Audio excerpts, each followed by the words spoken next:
عنایت خان سوار کو جب پینشن ملنے لگی تو سرکاری کوارٹر سے دستبردار ہونا پڑا۔ تب اس نے چھاؤنی گولی مار میں جمنا دائی کی حویلی کے سامنے ایک معمولی مکان میں رہائش اختیار کر لی، جس کا کرایہ صرف 3 روپیہ ماہوار تھا۔ لو بھائی، اب باقی کیا بچا؟ صرف 3 روپے۔ یہ تنگ دستی سوہان روح تھی۔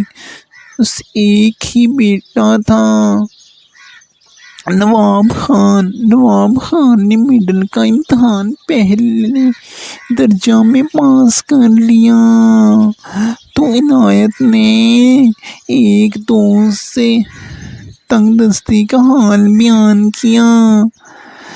تب اس نے صاحب بہادر کی سفارش سے نواب کو 20 روپیہ ماہوار پر اپنے اسٹاک میں شامل کر لیا۔ ان دنوں میں روپے آج کل کے 2000 کے برابر تھے۔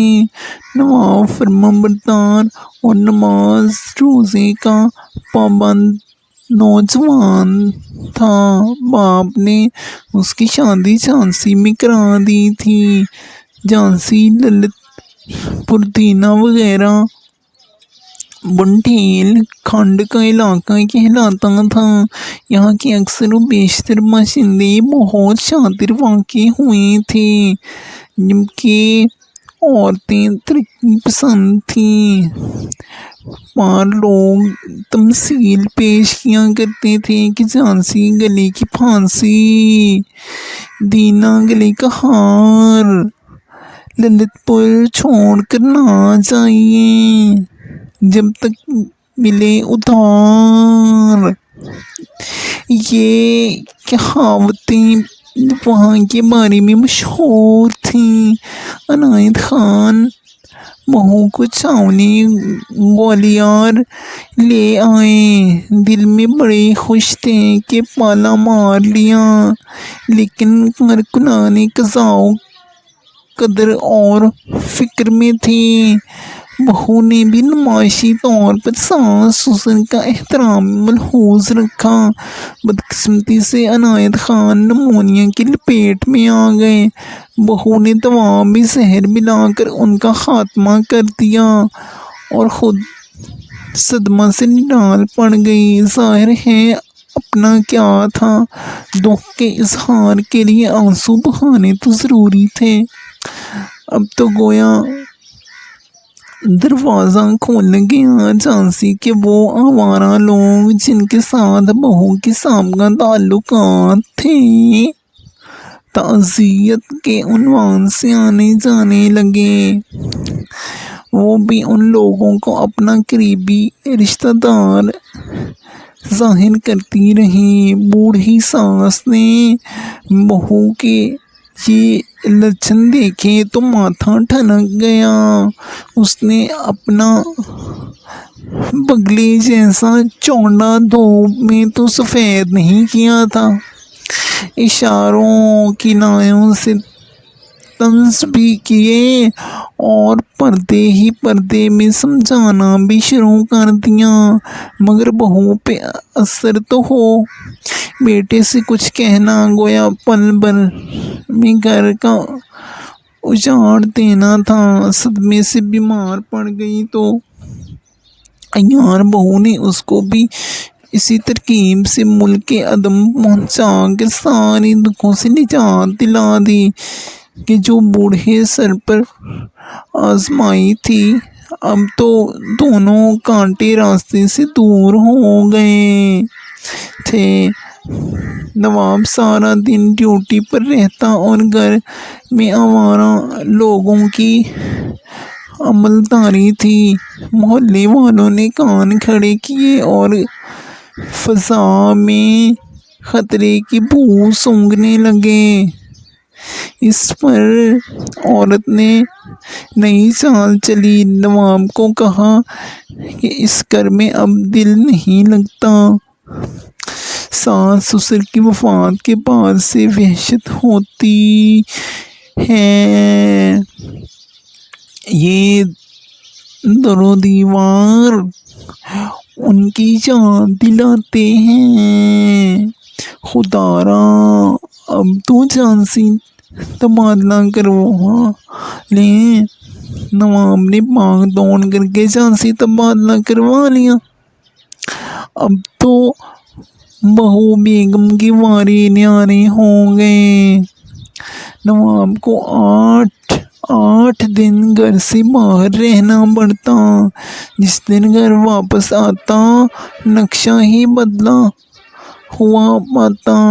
بیوی سے پوچھتا یہ سازو سامان کہاں سے آتا ہے؟ وہ بتائی کہ ایک نورانی داڑھی والے بزرگ یہ چیزیں دے جاتے ہیں۔ ان کا انتباہ ہے کہ کسی سے ذکر نہ کرنا، مگر نواب آخر مرد ذات ایسا بھی بے وقوف نہ تھا۔ اس جواب سے اس کا دل مطمئن نہ ہوا۔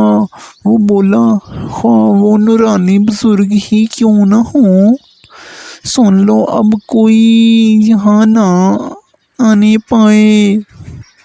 ایک ملازمہ بھی اس نے بیوی کی نگرانی پر رکھ لی۔ اس بدگمانی سے بہو کا دل ایسا بدلا کہ اس کو نواب کی صورت سے ہی نفرت ہو گئی، اور وہ بے قرار اور مقید پنچھی کی طرح پھڑپھڑانے لگی۔ آخر رہائی کی یہ صورت نظر آئی کہ ایک شب جبکہ نواب اپنے بستر میں میٹھی نیند سو رہا تھا، اس نے لحاف پر تیل چھڑک کر دیا، سلائی دکھا دی۔ آگ نے آن واحد میں لحاف کو اپنی لپیٹ میں لے لیا، اور پھر اذیت نے نواب کو موت کے دہانے پر پہنچا دیا کہ زندگی کی توقع ہی ختم ہو گئی تھی۔ بیوی نے اس حادثے کو عطاب جنات کے عمل پر محمول کیا، اور نواب نے ماموں کو تار بھیجا۔ کفایت حسن فوراً تار کے جواب میں پہنچے اور سوختہ بانجی کو اپنے گھر کی چھاؤں میں چھاؤنی مراد لے آئے، جہاں عرصے تک نواب کا علاج ہوتا رہا۔ ممانی اور ماموں ذات بہن زرینہ دونوں ہی اس کی حالت سے کبیدہ خاطر تھیں۔ وہ تندرست ہو گیا تو ممانی اور ماموں نے اس کا عقد زرینہ سے کر دیا، اور لڑکی کے بالغ ہونے پر رخصتی کا پروگرام رکھا۔ اور نواب اس درجہ حیادار تھے کہ زرینہ کے سامنے آنے سے شرمانے لگے، مگر اس کی خدمت گزاریاں اور بھولی بھالی صورت دل میں ایسے گھر گئی تھی کہ دیکھے بنا چین نہ پڑتا تھا۔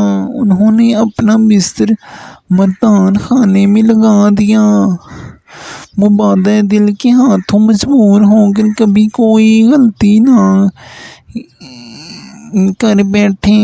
وہ خوش تھے کہ چلو بدچلن عورت سے جان چھوٹی، اور اس کے عیوز خدا تعالیٰ نے زرینہ سا ہیرا ان کو بخشا۔ مگر نواب کی قسمت کا ستارہ بھی گردش میں تھا۔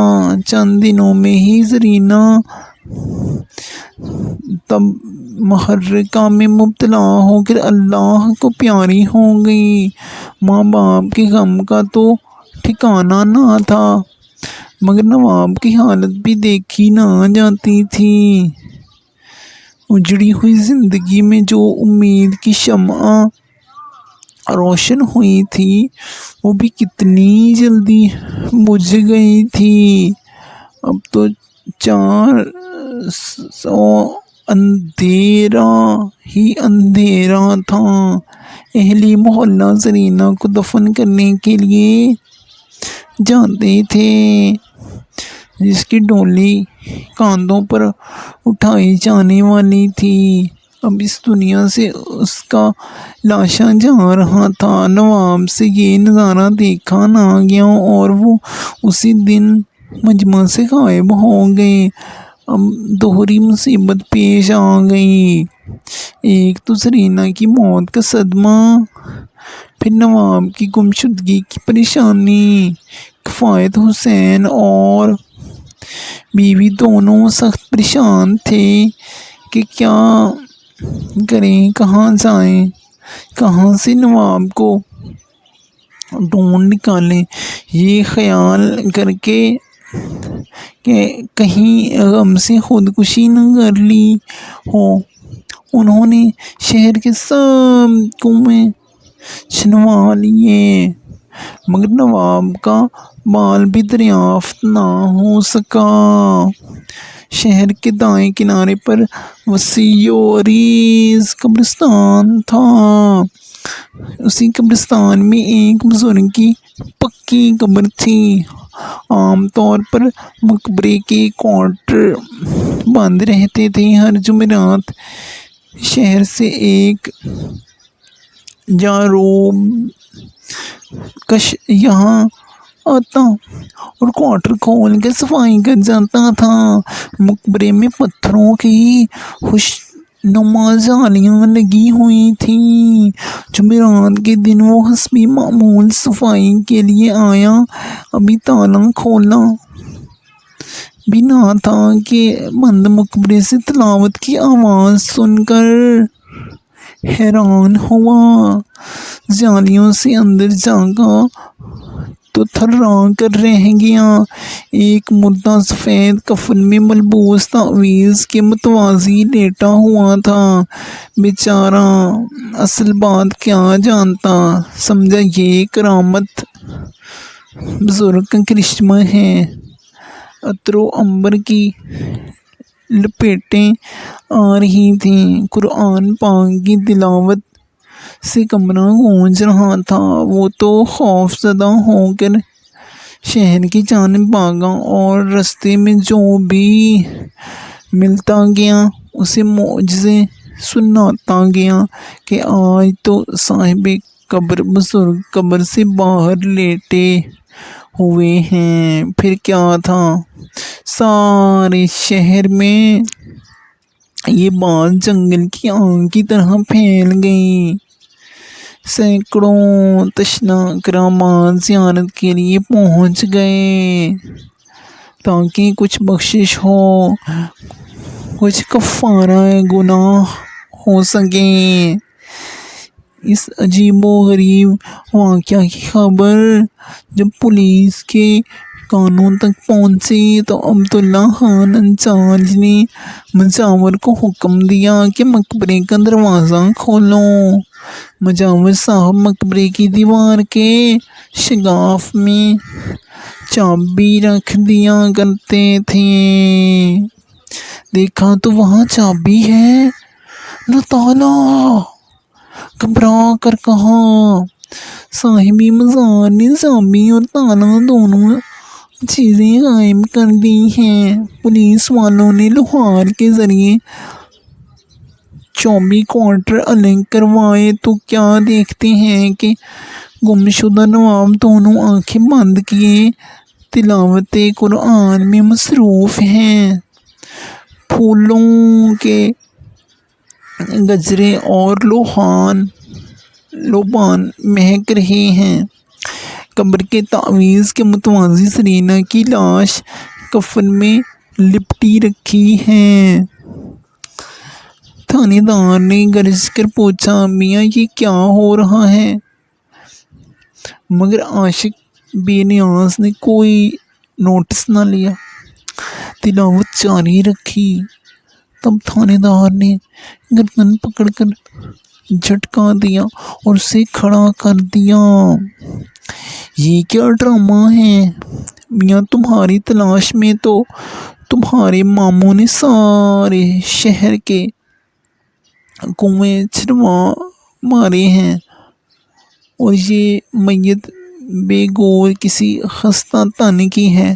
نواب نے مجبوراً چونچ کھولی کہ میری محبوبہ کا جسد خاکی ہے، جسے میں کلام الہی کی طاقت سے زندگی عطا کرنا چاہتا ہوں۔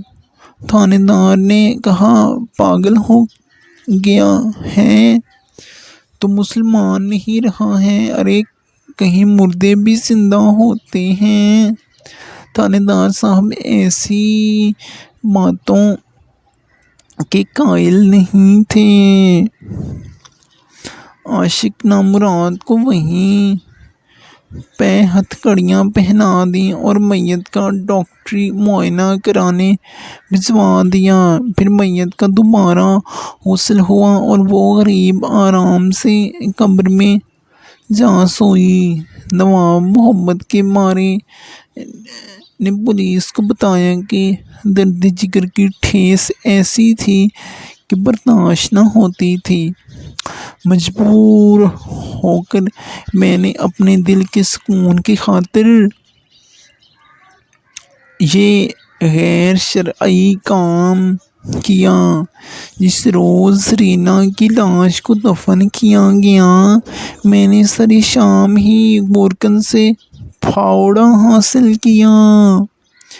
اب اس کو کیا معلوم کہ میں لاش کو قبر سے نکال رہا ہوں، ورنہ وہ مجھ کو پھاوڑا کیوں دیتا؟ میں ساری رات لاش کو بازو پر اٹھائے قبرستان میں پھرتا رہا اور روتا رہا۔ نماز فجر سے ذرا پہلے مقبرے کا رخ کیا۔ جانتا تھا کہ چابی کہاں رکھی جاتی ہے۔ میں نے تالا کھول کر لاش مقبرے کے قریب رکھ دی اور دروازہ بند کر کے محو تلاوت ہو گیا۔ مجھے یقین تھا کہ میری محبت کے جذبے سے مجبور ہو کر زرینہ کی لاش میں روح عود کر آئے گی، مگر افسوس ہے تھانے دار صاحب، تم نے مہلت نہ دی۔ خدا کی قدرت، اسی شام نواب کا ہارٹ فیل ہو گیا اور اس نے اپنی محبوبہ کے پہلو میں جگہ پائی۔ تھانے دار اس واقعے سے اتنا متاثر ہوا کہ اس کا دل دنیا سے اچاٹ ہو گیا۔ وہ دیوانہ وار مزار کی سمت بھاگا، وردی کو خیر باد کہا اور سادہ لباس پہن لیا۔ پھر بقیہ عمر دشت جنوب کی سیاحی میں گزار دی۔